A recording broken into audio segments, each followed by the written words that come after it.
नमस्कार, स्वागत है आपका न्यूज प्लस में। मैं हूं आरशी। बढ़ते हैं अभी की ताज़ा खबरों की ओर। केंद्र सरकार की external affairs minister Meenakshi Lekhi ने पेगासस मामले में एक प्रेस कॉन्फ्रेंस करके बोला कि टीएमसी और कांग्रेस के मेंबर्स हैरी पॉटर के पात्रों की तरह बर्ताव कर रहे हैं और सदन की कार्यवाही को नहीं होने दे रहे हैं। उन्होंने पेगासस मामले पर कई सबूत पेश करने की कोशिश की। आइए देखते हैं क्या कुछ कहा मीनाक्षी लेखी ने। आज हम पेगासस से रिलेटेड जो कहानी येलो पेजेस के माध्यम से देखी जा रही है वो आप सबके सामने है। जैसे पुराने समय में येलो पेजेस होता था, डायरेक्टरी होती थी, वहां से कुछ लोगों के नाम नंबर उठाकर, जिससे उनका घर पता ये सब आपको पता लगे, उनके नाम नंबर उठाकर एक लिस्ट बनाई जाए और उस लिस्ट को सर्कुलेट करके पार्लियामेंट को डिसरप्ट किया जाए, पार्लियामेंट में हुड़दंग मचाया जाए। और आज जो टीएमसी के मेंबर्स ने पार्लियामेंट में, राज्यसभा में किया, वो बहुत ही शर्मनाक है। और ठीक उसी प्रकार जिस तरीके से कुछ मिथिकल कैरेक्टर हैं हैरी पॉटर में, वोल्डेमॉर्ट, डार्थ वेडर, उसी तरीके की हरकतें इन लोगों ने आज पार्लियामेंट के अंदर की हैं। कांग्रेस और टीएमसी लगातार इस तरीके के झूठे नैरेटिव बनाने में कामयाब हो रही है, क्योंकि कुछ येलो पेज से येलो जर्नलिज्म करने वाले लोग उनका साथ दे रहे हैं। आपको समझना होगा कि एमनेस्टी ने इस लिस्ट को इनकार किया है कि इस लिस्ट से उनका कुछ लेना देना नहीं है और ये लिस्ट कोई असली लिस्ट नहीं है, और उन्होंने बिल्कुल इससे अपना पल्ला झाड़ लिया है। बार बार शब्द इस्तेमाल अलेज्ड है, यानी ऐसा हो सकता है, ऐसा हो सकता है, अपना पीछा छुड़ाने के लिए, क्योंकि ये फोर्जरी और डेफेमेशन का केस सीधे तौर पे बनता है।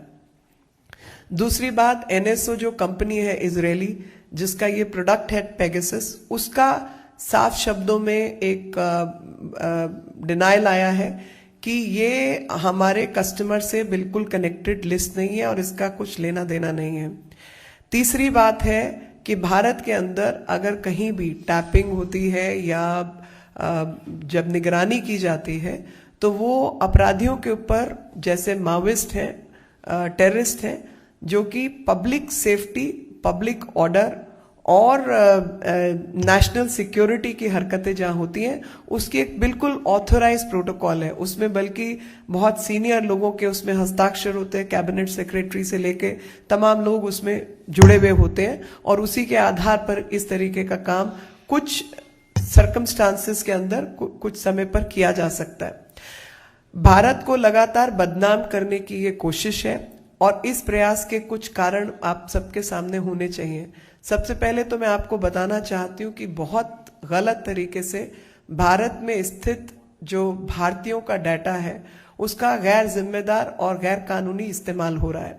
और इसी कारण से भारत सरकार ने एक जेपीसी का गठन किया था, जिसको डाटा प्रोटेक्शन की जेपीसी कहा जाता है, PDP, personal data protection act को लेकर, और उसकी रिपोर्ट तैयार हो चुकी थी। उस रिपोर्ट पे हस्ताक्षर भी हो चुके थे, लेकिन वो रिपोर्ट पब्लिक में आ नहीं पाई, क्योंकि लगातार कोरोना महामारी का जंजाल सबके जीवन में रहा, और साथ ही देश में इलेक्शन होते रहे, फिर कैबिनेट रीशफल हुआ, और उन सब के चलते उसकी जो एडॉप्शन है वो डिले हुई। लेकिन वो रिपोर्ट तैयार है, और अभी स्पीकर साहब ने किसी को अपॉइंट करना है उसको एडॉप्ट कराने के लिए भी।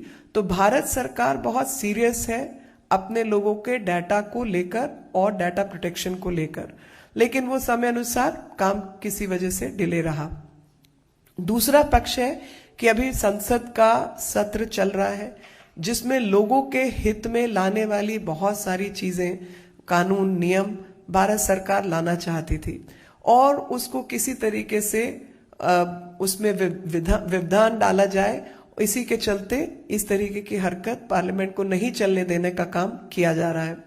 तीसरी चीज है कि पार्लियामेंट के चलते, चाहे कोविड की सिचुएशन थी, चाहे अन्य विषय थे, जिसपे लगातार एक भयंकर नैरेटिव बनाने का प्रयास किया गया, जहां पर राज्य सरकारों की अपनी जिम्मेवारी और मुंह मोड़ने वाली हरकतें सब जनता के सामने ना आए और उन विषयों पे बहस ना हो पाए।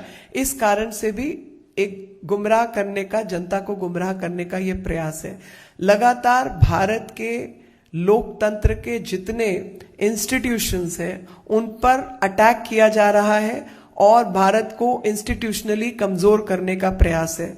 येलो पेजेस या जिसमें घर की लोकेशन पता चले उस तरीके की सर्विसेज का एक डाटा लीक कर दिया जाए और उसके आधार पर पार्लियामेंट को नहीं चलने दिया जाए, कहां का न्याय है।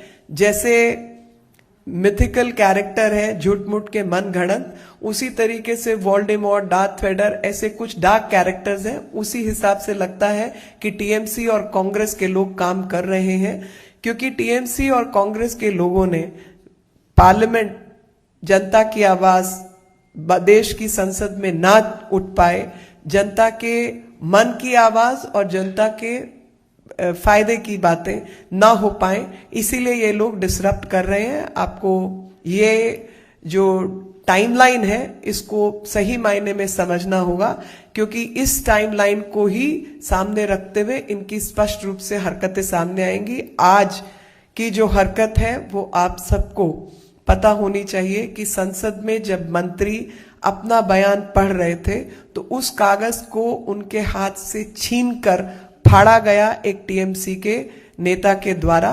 और उससे पूर्व में जब प्रधानमंत्री नए मंत्रियों का इंट्रोडक्शन संसद में देने को खड़े हुए तो शोर मचाकर उस इंट्रोडक्शन तक को नहीं दिया गया, जहां पे बहुत सारे SC ST वर्ग के लोग, OBC वर्ग के लोग, असलियत में जो दलित पीड़ित जिनको भारत के समाज ने न्याय देने में देर की, उन लोगों को उस उच्च स्थान तक पहुंचाने का काम प्रधानमंत्री जी ने किया। भारत की संसद में सबसे अधिक महिला मंत्री बनकर आई और उनका भी इंट्रोडक्शन नहीं होने दिया। तो ये सब जो नैरेटिव है भारत के पक्ष में नैरेटिव ना बन पाए बल्कि भारत के खिलाफ नैरेटिव खड़ा हो, इस झूठ मूठ की राजनीति को विपक्ष के लोग बढ़ावा दे रहे हैं और भारत के मान सम्मान को गिराने का काम कर रहे हैं। साथ ही भारत के अंदर जो भारत के लोगों के संबंधित डाटा है और उससे रिलेटेड कानून जो है वो ना बन पाए, क्रेडिबिलिटी सरकार की गिरे लोगों की नजर में, उसी को लेकर यह षड्यंत्र किया जा रहा है। इस षड्यंत्र से सिर्फ बचने की जरूरत नहीं है बल्कि आगाह होकर काम करने की जरूरत है। बहुत बहुत धन्यवाद। ताजा तरीन खबरों को जानने के लिए देखते रहिए न्यूज प्लस 24/7 चैनल को सब्सक्राइब करें। अपडेट के लिए बेल आइकन को दबाएं।